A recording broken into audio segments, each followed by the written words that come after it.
नमस्ते बच्चों।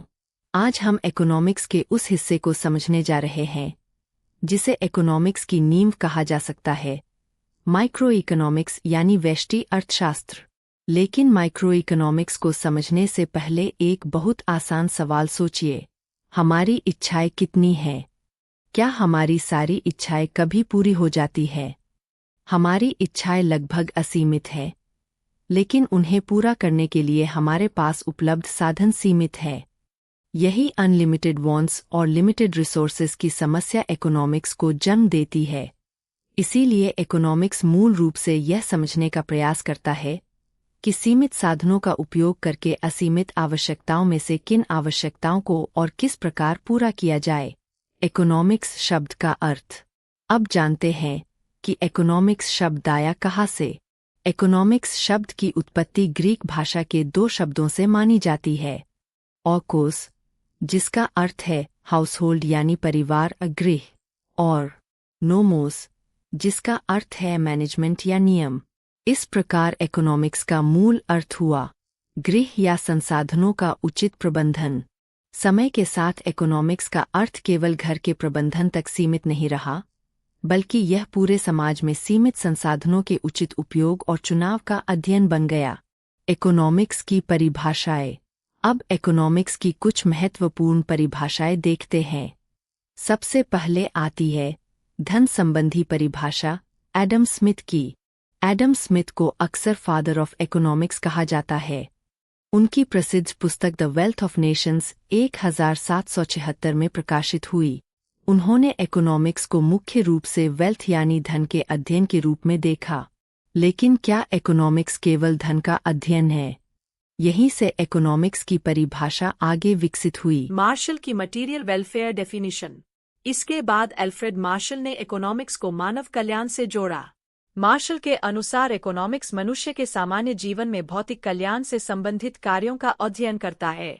अर्थात इकोनॉमिक्स का उद्देश्य केवल पैसा कमाना नहीं, बल्कि यह देखना भी है कि आर्थिक गतिविधियां मानव कल्याण से किस प्रकार जुड़ी हुई है। इसे हम मटीरियल वेलफेयर डेफिनिशन के रूप में जानते हैं। रॉबिन्स की स्कैर्सिटी डेफिनिशन। इसके बाद इकोनॉमिक्स को एक बिल्कुल अलग और ज्यादा वैज्ञानिक दृष्टिकोण मिला लियोनेल रॉबिन्स से। रॉबिन्स ने इकोनॉमिक्स को स्कैर्सिटी यानी दुर्लभता और चुनाव से जोड़ा। उनके अनुसार मनुष्य की इच्छाएं असीमित है, साधन सीमित है, और इन सीमित साधनों के वैकल्पिक उपयोग होते हैं। इसलिए मनुष्य को चुनाव करना पड़ता है। यही इकोनॉमिक्स की सबसे महत्वपूर्ण समस्या है। Unlimited wants plus limited resources plus alternative uses equals choice. और जहाँ चॉइस है, वहाँ इकोनॉमिक्स है। इकोनॉमिक्स की विकास संबंधी परिभाषा। अब इकोनॉमिक्स केवल धन या कल्याण तक सीमित नहीं रहा। पॉल सैमुएल्सन ने इकोनॉमिक्स को आर्थिक गतिविधियों और संसाधनों के उपयोग से जोड़ते हुए इसे एक व्यापक रूप दिया। इस दृष्टिकोण में यह देखा जाता है कि समाज अपने सीमित संसाधनों का उपयोग करके वर्तमान और भविष्य की आवश्यकताओं को किस प्रकार पूरा करता है। माइक्रो और मैक्रो इकोनॉमिक्स। अब आते हैं आज के सबसे महत्वपूर्ण हिस्से पर, माइक्रो इकोनॉमिक्स और मैक्रो इकोनॉमिक्स। इन शब्दों को अर्थशास्त्र में व्यवस्थित रूप से रागनार फ्रिश ने 1933 में लोकप्रिय बनाया। माइक्रो का अर्थ है छोटा या इंडिविजुअल यूनिट, इसलिए माइक्रो इकोनॉमिक्स यानी व्यष्टि अर्थशास्त्र। यह इंडिविजुअल कंज्यूमर, इंडिविजुअल फर्म, किसी वस्तु की डिमांड, सप्लाई, प्राइस और प्रोडक्शन जैसे छोटे आर्थिक यूनिट्स का अध्ययन करता है। दूसरी तरफ मैक्रो का अर्थ है बड़ा या समग्र, इसलिए मैक्रो इकोनॉमिक्स यानी समष्टि अर्थशास्त्र। यह पूरी इकोनॉमी को एक साथ देखता है, जैसे national income, employment, general price level, inflation और इकोनॉमिक ग्रोथ। याद रखने की सबसे आसान trick, micro equals individual, macro equals whole economy. Micro economics का क्षेत्र। अब सवाल है कि माइक्रो इकोनॉमिक्स में हम पढ़ेंगे क्या। माइक्रो इकोनॉमिक्स मुख्य रूप से इन महत्वपूर्ण क्षेत्रों का अध्ययन करता है। कंज्यूमर बिहेवियर, उपभोक्ता क्या और कितना खरीदेगा। डिमांड थ्योरी, किसी वस्तु की मांग कैसे निर्धारित होती है। प्रोडक्शन थ्योरी, उत्पादक वस्तुओं और सेवाओं का उत्पादन कैसे करता है। कॉस्ट थ्योरी, उत्पादन की लागत कैसे निर्धारित होती है। सप्लाई थ्योरी, बाजार में कितनी मात्रा उपलब्ध कराई जाएगी। और सबसे महत्वपूर्ण, प्राइस डिटर्मिनेशन, बाजार में वस्तु की कीमत कैसे निर्धारित होती है। अर्थात माइक्रो इकोनॉमिक्स हमें कंज्यूमर, प्रोड्यूसर और मार्केट के बिहेवियर को समझने में मदद करता है।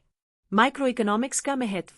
माइक्रो इकोनॉमिक्स केवल परीक्षा के लिए पढ़ने वाला सब्जेक्ट नहीं है।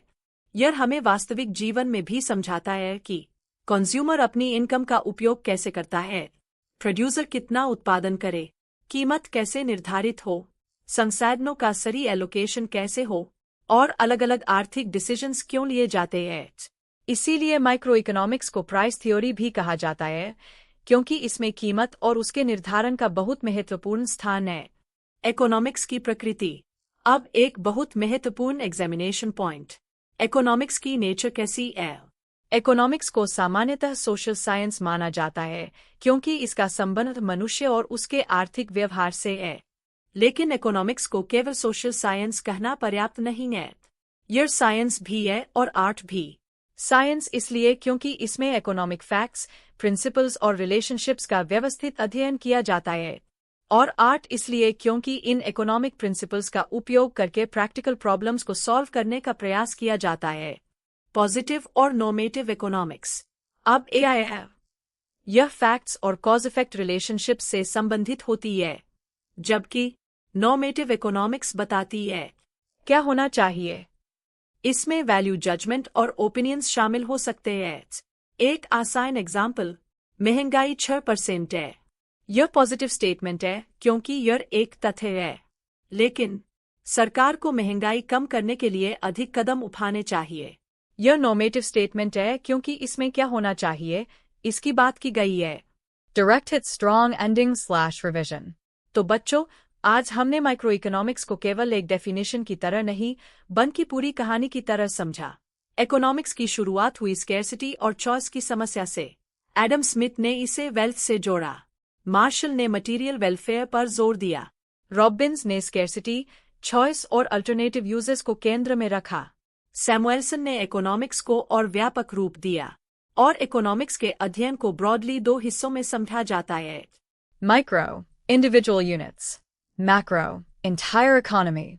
माइक्रो इकोनॉमिक्स में हम consumer, demand, production, cost, supply और प्राइस डिटर्मिनेशन जैसे टॉपिक्स को समझेंगे।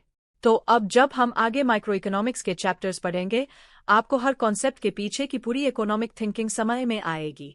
याद रखिए, सीमित साधन, असीमित इच्छाएं और चुनाव, यही इकोनॉमिक्स की कहानी की शुरुआत है। अगर आपको यह एक्सप्लेनेशन यूजफुल लगा हो तो वीडियो को लाइक करें और इकोनॉमिक्स की पूरी जर्नी को आसान भाषा में समझने के लिए चैनल को सब्सक्राइब जरूर करें।